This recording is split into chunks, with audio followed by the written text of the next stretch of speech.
Hello everybody! After a false start in March and a thoroughly miserable May, the sun is finally out here in Britain, and so it's convertible time. And to celebrate, I am starting a new sort of playlist that I'm calling Porsche Boxster Alternatives. And the majority of cars in this playlist are ones which originally cost quite a bit more than a Boxster, but have now depreciated to a point where they are a viable alternative. Today's car is bucking that trend though, because this is a car which you could buy now, brand spanking new, for less than the price of many used Boxsters. What are we in? Well, that most humble of sports cars, the Mazda MX-5, specifically a 2019 30th anniversary. Now, I know you can't actually buy a 30th anniversary anymore, but you can pick one up very lightly used, and the current MX-5 that's on sale now is more or less exactly the same. And that's amazing to think, because although this is a car you can walk into a showroom and order factory fresh, it really doesn't feel like it, and I don't mean that in a bad way at all. Recently I've driven quite a lot of new cars, and I found so many things that consistently annoy me in every single one. This car is proof that you don't really need to go back that far in time to find cars which just did things a little bit better. What do I mean? Well, yes, this car does have a little screen stuck here up on the dash, but it's operated by a physical dial down here. Volume, heat, air, all these things, they have proper, easy to use, easy to find, very tactile dials, meaning you don't need to manipulate any touch screens to just do simple tasks. You even have real gauges down here.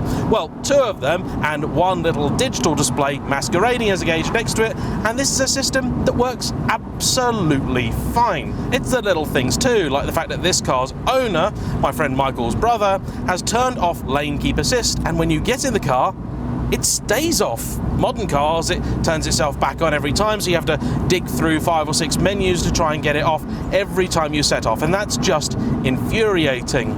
The steering wheel has precisely the right number of controls on it, no more, no less, and you won't even find a sport mode in this car. It is refreshingly old school. So, what really is this car, and what's special about the 30th anniversary edition?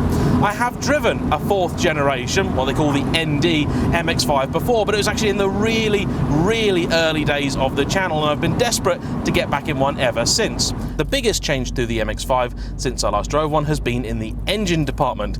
Now, it's always been a somewhat old school power plant, 4 cylinders, no turbochargers, no superchargers, that's it. And originally it produced a rather disappointing 160 horsepower. In 2018, this got upgraded to a much more suitable 180 horsepower, and of course, this being a Japanese sports car, if you want more out of it, there are a whole host of ways that you can do that. But I've got to say, if you're the sort of person that would look at a car like this and think, oh, 180 horsepower, how could that ever be enough? Well, I can tell you right now, this car feels really quite sprightly. Okay, maybe not quite as quick as my S2000, but I really do mean it's a subtle difference. It's not night and day at all. Now, why is that? There's a 60 horsepower difference between the two of them. First off, I don't think Honda's numbers are anywhere near as accurate as Mazda's. This car also has a really good spread of torque throughout the rev range, and it's lighter. A lot lighter. Mazda's claimed weight for this generation of MX-5 is just 1,030 kilos. That's only 100 kilos more than a Lotus Elise. Now, I've cross-referenced this with a couple of sites that I use, and Mazda's claims are reasonably accurate. Real world, with fuel in it, this car's only about 1,060 kilos, and that means it's 200 kilos lighter than the S2000. No wonder it feels quite pokey. I expect one of the ways they managed to keep the weight down is by making the car pretty small. In fact, if you're any taller than about 6 foot, do check you'll fit in one of these, because it's not a big car. Even modestly sized drivers may feel somewhat cramped in this cockpit. Clearly, the team at Mazda that developed this car were all built like jockeys' whips. However, if you can see past that, there is a huge amount to like about this car. Driving position, absolutely spot on. Pedals reasonably close together, but not so much so you can't drive it in fairly ordinary footwear. Visibility, superb, obviously quite a bit better with the roof down. That roof itself, by the way, just one of the best in the business. This is the manual roof. You could also get the retractable fastback if you want a nice electric folding hardtop jobby, and that doesn't even add actually that much more weight either. This one though, you come to a stop, click a button, drag it up, it's done in a matter of seconds. A brilliant piece of design, really quite superb. The 30th anniversary edition of the car is very easy to spot, mostly because of this very leery racing orange paintwork. It was built, as you might have imagined, to celebrate the car's 30th anniversary, and they made about 3,000 of them. In fact, it even has a numbered plaque on the side, which is not something I would have expected to see. That does make me chuckle, because they apparently did make a few more than 3,000, because the American market really did like them. So paintwork aside, you also get these very nice Recaro seats, which are much more supportive than the standard items. Mixture of leather, Alcantara and contrast orange stitching in here that makes it feel like an actually reasonably upmarket cabin. Alright, Mercedes SL it isn't, but it's a nice place to be. Everything kind of feels solid and decent, and I like it. You also get these very nice raised alloy wheels, forged items I should point out, and there's a few other extras too that I can't really remember. This was based on the top line car of the time, which I think was the GT Sport or whatever, so you get things like the limited slip diff at the back, heated seats, all that kind of gubbins, sat nav, that sort of stuff. Gearbox in here is a 6-speed manual, and in the Mazda tradition it is absolutely wonderful. Could be best described as snickety. These stalks here behind the wheel fall exactly in place, and the whole thing clearly has been thought through very well by some people that really care about their cars. On a run, you'll even get over 40 to the gallon, which is incredible, and this engine really is proof that the whole turbocharging thing wasn't always a great idea. Mazda, in fact, have been very resistant towards turbocharging or downsizing or anything like that as a company, instead doing what they call right-sizing, and I have to say, I think it's a very, very sensible approach, and because of the way regulations are changing, I think in the next few years we're going to see a lot of companies really backtracking on the whole downsizing and reducing cylinder count thing. I think engines are going to get bigger once again. That's true, honestly. Emissions regs are going to make engines bigger. I'm not making it up. If you did want to buy one of these, you're looking at about £25,000 for the 30th anniversary edition. If you're happy to stay with a regular GT Sport or whatever with this later engine, you're looking at just over £20,000. And if you wanted to buy a brand spanking new MX-5, you'd be paying about 32 grand if you ticked every single option box that you could. That's before you got any discount on the car, meaning this is a lot cheaper than a new Boxster. It's about real world £15,000 to £20,000 less than any Boxster you'd ever actually buy. Insurance is cheap, parts are easy to get, lots of mods you can do. There is a heck of a lot on paper to really like about this car, but how does it fare on a road? More accurately, how does it fare on exactly the kind of road this car is supposed to be brilliant at? Well, let's find out.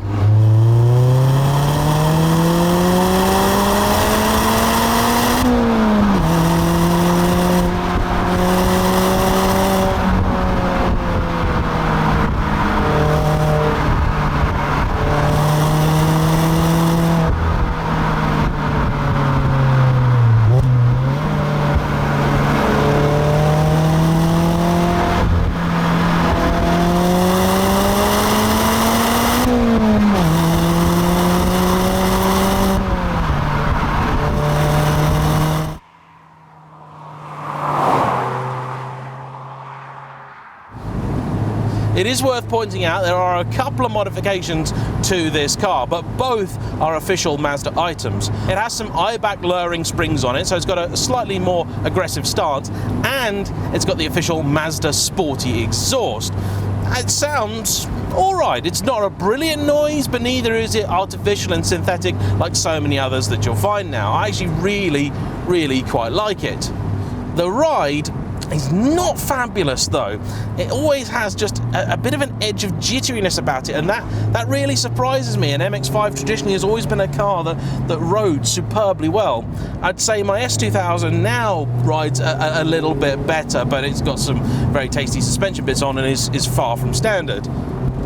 However, front end response really good, grip levels very high, engine wonderful. No, it hasn't got masses of firepower, but it's got enough for me to have a really good time on a road like this.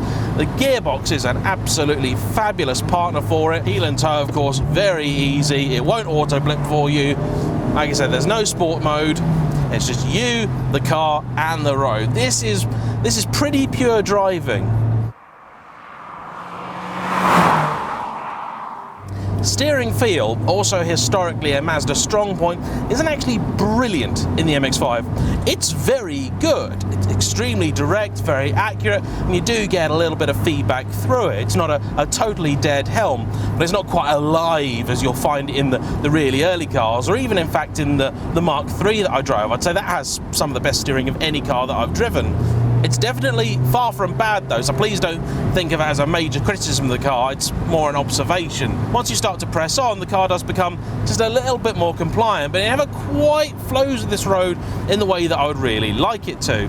That's a shame actually, but I'm sure something that is definitely solvable.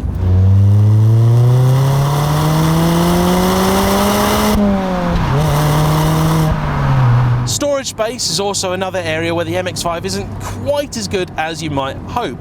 The boot is alright compared to, say, a Jaguar F-Type convertible. I think it's better than that, but it's not quite as capacious as the S2000. I was a bit surprised actually when I opened it up and I thought, oh right, I was expecting a bit more in there, but no, the wheel arches intrude quite a bit into it because the whole car is really very compact. And so that means you've got enough in there for a good weekend away, but any more than that, and you would struggle. If I were to put all of my camera kit in there, say, I think I'd have an issue, because getting my tripod bag in, which is pretty long, not so easy. It really is a very relaxing car though, this.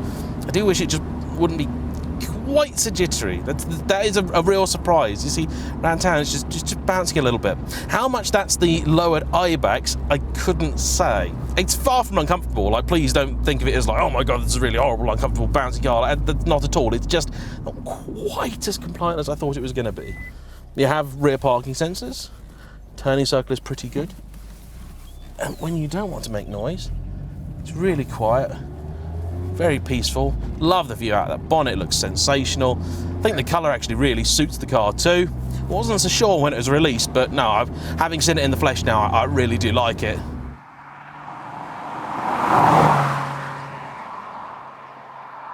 Brakes, really very good. I like those. Oh, I think you get painted calipers, part of the 30th anniversary thing as well. They're orange, of course.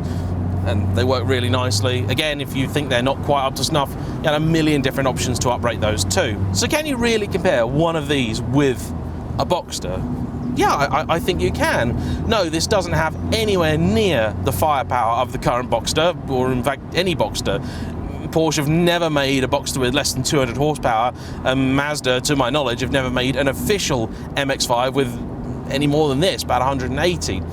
Yes, the weight differential will offset things, so compared to, say, an old 986, this is probably sort of just about right, but compared to any of the modern stuff, not so great. However, the current entry-level Boxster has one of my least favourite engines in the world. The little 2-litre turbocharged 4 is horrible. It doesn't sound good, it isn't very quick, and it's very, very laggy. Really not a sports car engine at all. Whereas this very much is.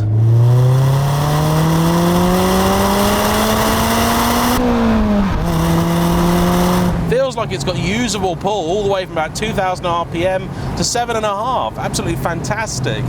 You do get into a groove with it pretty quick.